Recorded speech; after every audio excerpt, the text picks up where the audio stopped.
अगर आपको वीडियो अच्छा लगे तो लाइक करें, शेयर करें और चैनल को सब्सक्राइब करना ना भूलें। सुबह लॉरेंस रेस्टोरेंट, मुंबई की सबसे फेमस प्राइवेट लग्जरियस रूम में जेसिका लगभग 2 घंटे से हसरत का वेट कर रही थी। जेसिका बैठे बैठे अपना पेशेंस खो रही थी और डाइनिंग टेबल पर रखी सब डिशेस ठंडी हो चुकी थी। वो बार बार टाइम को देख रही थी। जेसिका ने एक व्हाइट कलर की बॉडी कोन ड्रेस पहनी हुई थी, जिन्हें वो खूबसूरत लग रही थी। तभी जेसिका अपने सीट से उठकर जाने लगी। उसके चेहरे पर उदासी दिख रही थी, जैसे उसे उम्मीद नहीं थी कि हसरत आएगा भी। वो बाहर जाने के लिए जैसे ही उस प्राइवेट रूम का डोर खोलती है, वैसे ही हसरत उस डोर के एंट्रेंस पर ही खड़ा था। जेसिका उसे देखकर एकदम खुश हो जाती है और खुशी से बोली, तुम आ गए, मैं तुम्हारा कितनी देर से वेट कर रही थी। हसरत जेसिका को इग्नोर करते हुए रूम के अंदर आ गया और डाइनिंग टेबल की सीट पर शान से बैठ गया। जेसिका मुस्कुराते हुए अपने सीट पर बैठ गई। हसरत जेसिका को एक नजर घूरते हुए डिशेस को खाने लगा। जेसिका उसे देखते हुए बोली, ये डिशेस ठंडी हो चुकी है, इसे मत खाओ, हम दोबारा डिशेस को ऑर्डर कर लेते हैं। वही हसरत चुपचाप नाइफ और फॉक्स का यूज करके मीट को काट के खा रहा था। वही जेसिका बस हसरत को खाते हुए देख रही थी। वही हसरत मीट खत्म कर चुका था। हसरत एक वाइन की ग्लास लेते हुए उसकी एक सिप ले लिया और अपने हाथ टिश्यू पेपर में पोंछते हुए जाने लगा और कोल्ड वॉइस में कहा, Our date is over and tell my mother that you are not interested in me. Jessica हसरत की बात सुनकर थोड़े गुस्से में बोली, But I am interested in you and I want you to be interested in me too. और मैं तुम्हें कितने सालों से पसंद करती आ रही हूँ और तुम कह रहे हो कि Our date is over. Hasrat Jessica की तरफ जाते हुए कोल्ड वॉइस में कहा, पर अब इंटरेस्टेड नहीं करेगी। हसरत जेसिका के पास जाते हुए उसके ऊपर कुछ पेपर्स फेंकते हुए, डिस्गस्टिंग नजरों से देखते हुए सख्त आवाज में कहा, तुम अपने आप को एक पॉपुलर मॉडल बनाने के लिए जितनी भी मॉडल्स तुम्हारे रास्ते में आई है, तुमने और तुम्हारे डैड ने मिलकर उनके साथ जो भी आज तक उन मॉडल्स के साथ किया है, वो सब इन कागज के टुकड़ों में प्रूफ होता है, जो तुम दोनों को बर्बाद करने के लिए काफी है। वही जेसिका उन पेपर्स को देखकर जैसे उसके पैरों तले जमीन खिसक गई हो। जेसिका शॉक्ड होते हुए हसरत को देख रही थी। हसरत वहां से जाते हुए सख्त आवाज में कहा, तुम मुझ में इंटरेस्टेड नहीं, मेरे पैसों में हो, और ये बात मेरी मॉम को अच्छे से क्लियर कर देना, वरना तुम और तुम्हारे डैड की लाइफ आधा जेल में कटेगी। जेसिका उसकी बात सुनते ही हसरत के पास जाकर उसके सीने पर हाथ रखते हुए बहुत मासूम बन के बोली, मैंने ये सब नहीं किया, तुम मुझे गलत समझ रहे हो। मैं ये सब क्यों करूंगी, जबकि मैं पहले से ही एक सक्सेसफुल मॉडल हूँ, और सबसे बड़ी बात कि मैं तुम्हें पसंद करती हूँ। जेसिका की बात सुनकर हसरत की आंखें गुस्से में लाल हो गई और जेसिका को खुद से धक्का दे दिया, जिससे जेसिका डाइनिंग टेबल पर गिर गई। उसी पल हसरत गुस्से में दांत पीसते हुए कहा, तुम्हारी इतनी औकात कि तुम अपनी घटिया हाथ से मुझे यानी हसरत सिंघानिया को छुओ। हसरत इतना बोलकर अपने कमर से गन निकालकर डाइनिंग टेबल के ठीक ऊपर लगी एक कांच की झूमर पर शूट कर दिया, जिसे वो झूमर सीधा जेसिका के हाथ पर गिर गया और जेसिका की दर्द भरी आवाज रूम में गूंज गई। वहीं हसरत उस प्राइवेट रूम से बाहर निकल गया था। उसका चेहरा गुस्से में लाल था। हसरत अपनी स्पॉट कार लेकर कंपनी के लिए निकल गया। रॉयल एम्पायर लॉबी में सभी लड़के खड़े थे। वो सब किसी का इंतजार कर रहे थे। वो सब कभी एंट्रेंस को तो कभी अपने वॉच को देख रहे थे। तभी एक लड़के ने कहा, वो अभी आती ही होगी। दूसरे लड़के ने कहा, वो हमेशा इसी टाइम पर आती है, बस उसका एक बार गुड मॉर्निंग विश सुन लेता हूँ तो मेरा पूरा दिन अच्छा जाता है। उसी पल पहले लड़के वाले ने एंट्रेंस की तरफ देखकर अपने दोस्त को उसके पेट पर मरते हुए कहा, वो आ गई है। वही एंट्रेंस से जुनून लॉबी में आ रही थी। लॉबी में खड़े सभी लोग जुनून को देखते ही लॉबी में इधर उधर चलने लगे, जैसे वो ऐसे प्रिटेंड कर रहे थे कि वो अभी अभी कंपनी में आए हैं। वही जुनून को उन सबको देखकर खुद से बोली, ये लड़के मुझे देखने के लिए क्यों खड़े रहते हैं, और अभी ये सब लड़के कहेंगे कि मिस जुनून गुड मॉर्निंग, हम फिर से सेम टाइम पर मिल गए। जुनून खुद से बोल ही रही थी कि तभी 2 लड़के उसके पास आकर बोले, मिस जुनून गुड मॉर्निंग, हमारी सेम टाइमिंग। जुनून उसकी बात सुनकर झूठी स्माइल करके बोली, गुड मॉर्निंग। एक लड़के ने इंप्रेशन जमाते हुए जुनून कहा, अगर हम बिजी ना होते तो आपसे और बातें करते, और शायद हमारी भी कोई गर्लफ्रेंड होती। जुनून स्माइल करते हुए बोली, हाँ आप लोग बहुत बिजी होंगे, इसलिए आप दोनों को जाना चाहिए।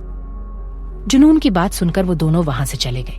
वो दोनों जैसे ही गए वैसे ही एक एक करके सभी लड़के जुनून को गुड मॉर्निंग विश करके चले गए। जब से जुनून इस कंपनी में आई है तब से ये सभी लड़के जुनून का दिलदार करने के लिए लॉबी में खड़े रहते थे। ये बात कंपनी में सबको पता थी सिवाय हसरत के, क्योंकि हसरत जुनून के आधे घंटे बाद ही आता था और कंपनी में इस वजह से काफी लड़कियां जुनून से जलती भी थीं और इस वजह से भी कि हसरत की सेक्रेटरी थी। जुनून लिफ्ट में जाते हुए बोली, लगता है मुंह डॉक्टर को इन सब पेशेंट का इलाज करना पड़ेगा। जुनून अपने डेस्क के पास पहुंच गई और अपने डेस्क पर बैठकर शेड्यूलिंग और कुछ फाइल को देख रही थी। वो शेड्यूलिंग और फाइल चेक करने के बाद जुनून अपने अपने छोटे से बैग में से हसरत का फोन निकलकर देखने लगी और बोली, आपको पता भी नहीं चलेगा कि मैंने आपके फोन के साथ क्या किया है। जुनून इतना बोलते ही उस फोन को अपने टेबल पर रख देती है। उसी पल एक लड़का अपने हाथों में कुछ फाइल लेकर आता है और जुनून से कहता है, सीईओ सर की इन फाइल पर कुछ साइन चाहिए। जुनून बोली, सीईओ सर अभी ऑफिस नहीं आए हैं तो तुम इन फाइल को मेरे डेस्क पर रख दो, मैं सर को दे दूंगी। वो लड़का फाइल रखकर चला गया। कुछ देर बाद जुनून अपना काम कर ही रही थी कि तभी हसरत बहुत तेजी से जुनून के डेस्क को क्रॉस करके अपने केबिन में चला गया। वही हसरत अपने चेयर पर लीन था। तभी जुनून अपने हाथ में हसरत का फोन लिए और दूसरे हाथ में फाइल को लिए केबिन में आ गई और हसरत के टेबल पर फाइल और फोन रखते हुए बोली, मिस्टर सीईओ सर, कुछ फाइल पर आपकी साइन चाहिए और आप अपना फोन मेरे घर ही भूल गए थे।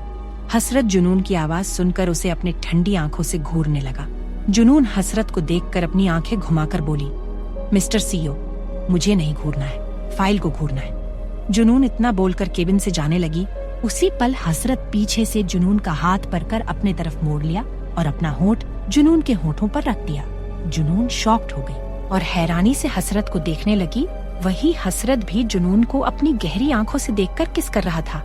अगले ही पल जुनून के होठों को छोड़ दिया और कहा, अब तुम जाओ। जुनून उसकी बात सुनकर गुस्से में आ गई और बोली, मैं यहाँ काम करने आती हूँ, किस करने नहीं, और आपको बस मौका चाहिए मुझे किस करने का। उसी पल हसरत जुनून का हाथ पकड़कर उसके कमर के पीछे कर दिया और अपने सीने से सटा लिया और उसके कानों के पास जाकर शेड्यूल वॉइस में कहा, मुझे मौका ढूंढने की जरूरत नहीं है, मैं तुम्हें कभी भी कहीं भी किस कर सकता हूँ और तुमने मुझे कल पूरे दिन टीज किया है तो उसकी सजा हर रोज मिलेगी। हसरत के ऐसा करने से जुनून का दिल जोरों से धड़क रहा था। तभी वो खुद को काबू करते हुए गुस्से में बोली, आपने होटल रूम में कहा था कि मेरी सजा खत्म हो चुकी है। हसरत ने तिरछी स्माइल करते हुए कहा, ठीक से याद करो कि मैंने तुमसे होटल में क्या कहा था। हसरत की बात सुनकर जुनून होटल रूम की हसरत की कही हुई बात याद आ गई।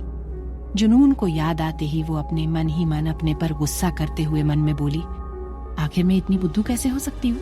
उन्होंने कहा था कि आज की तुम्हारी सजा खत्म होती है, न कि हमेशा के लिए। सर तो चालाक लोमड़ी से भी चालाक है। तभी हसरत उसके एक्सप्रेशन को देखते हुए जुनून के गले पर जोर से काट लेता है और कहता है, मेरी कोल्ड कॉफी लेकर आओ वरना मैं तुम्हारा खून पीकर भी रह सकता हूँ। जुनून उसकी बात सुनकर मन में बोली, वैसे भी आप मेरा खून पीते ही है। तभी हसरत ने उसे छोड़ दिया, जिससे जुनून बिना रुके वहां से भाग गई। रात का वक्त, सभी लोग लगभग कंपनी से जा चुके थे और जुनून भी कंपनी से निकल चुकी थी। वही हसरत अपने हेड चेयर पर से अपना कोट उतार कर पहना लेता है और वो भी कंपनी से कार लेकर निकल जाता है। वही जुनून रोड पर अपने कैब का इंतजार कर रही थी। वही हसरत कार ड्राइव कर रहा था और एक तरफ से कॉल पर बात कर रहा था। कॉल की दूसरी साइड एजे था। एजे ने कहा, बॉस, जिन लोगों ने 2 साल पहले आप पर हमला किया था वो वही लोगों थे जो कुछ दिन पहले आपको मारने आए थे और हम उस गैंग के लीडर को बहुत टॉर्चर कर रहे हैं। उसके बावजूद भी वो बार बार एक ही बात बोले जा रहा है कि भले ही हम उसे मार देंगे फिर भी आप पर अटैक होता रहेगा जब तक वो आपको मार नहीं देंगे, पर वो अपने बॉस का नाम तक नहीं बता रहा है। हसरत ने सख्त आवाज में कहा, जब वो हमारे कोई काम नहीं आ रहा है तो उसे मार दो। हसरत की बात सुनकर एजे ने ओके बॉस बोलकर कॉल कट कर दिया और खुद से कहा, कौन है मेरा नया दुश्मन जो मुझे बेताबी से मारना चाहता है, लेकिन वो जनता नहीं है कि मैं हसरत सिंघानिया हूँ। उसके मारने से पहले ही मैं उसे मार दूंगा। देखते हैं तो मुझसे कितने दिनों तक छिपकर वार करते हो। हसरत इतना बोलकर अपने कार की स्पीड को तेज कर दिया। वहीं जुनून अभी भी रोड पर खड़ी कैब का वेट कर रही थी। तभी उसके फोन पर कॉल आया। जुनून उस कॉल को पिक करते हुए बोली, आपको यहाँ आने में कितना टाइम लगेगा? वो कैब वाले का कॉल था। उस आदमी ने कहा, सॉरी मैम, मैं नहीं आ सकता क्योंकि मेरे घर कुछ इश्यू हो गया है, तो आप दूसरी कैब कर लीजिए।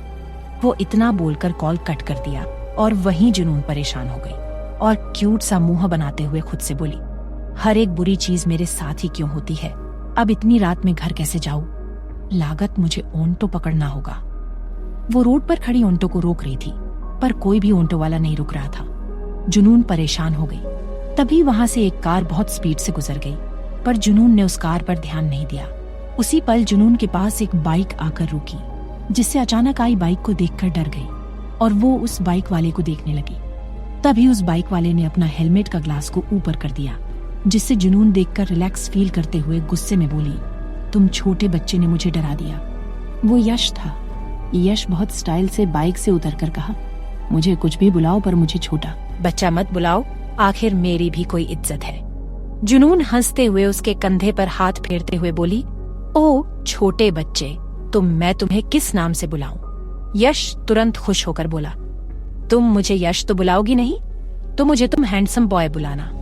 जुनून स्माइल करते हुए बोली, ठीक है हैंडसम बॉय, तो तुम कहाँ से आ रहे हो? यश ने कहा, मैं अपने फोटो शूट से आ रहा हूँ, पर तुम इतनी रात को अकेली क्यों खड़ी थी? जुनून सैड सा फेस बनाकर बोली, कैब का वेट कर रही थी, पर वो कैब वाला किसी इश्यू की वजह से नहीं आ पाया। यश स्माइल करते हुए कहा, अच्छा हुआ वो कैब नहीं आई, वरना मुझे कभी मौका ही नहीं मिलता तुम्हें अपनी बाइक पर बैठने का। जुनून यश के हाथों पर मारते हुए बोली, ये बात मुझे नहीं, तुम्हें अपने होने वाली गर्लफ्रेंड को बोलना चाहिए। यश बहुत प्यार से जुनून को देखते हुए बोला, जब मेरी गर्लफ्रेंड बनेगी तब मैं उसे बोल दूंगा, तो हम चले। वही रोड के दूसरी साइड पर एक कार खड़ी थी। वो कार हसरत की थी। हसरत कार में बैठे उन दोनों को गुस्से भरी आंखों से देख रहा था, जहां जुनून यश से हंसते हुए बातें कर रही थी। हसरत उन दोनों को देखकर गुस्से में आग बबूला हो रहा था। तभी जुनून और यश बाइक पर बैठकर निकल गए। वही हसरत उन दोनों को साथ में जाता हुआ देख गुस्से में बोला, लगता है तुम्हें अच्छे से बताना पड़ेगा कि तुम मेरे अलावा किसी के साथ कहीं भी नहीं जा सकती, चाहे वो कोई भी हो। हसरत इतना बोलकर गुस्से में स्पीड से चलाने लगा। आगे जानने के लिए सुनते रहिए क्रूएल्टी ऑफ माय सीईओ।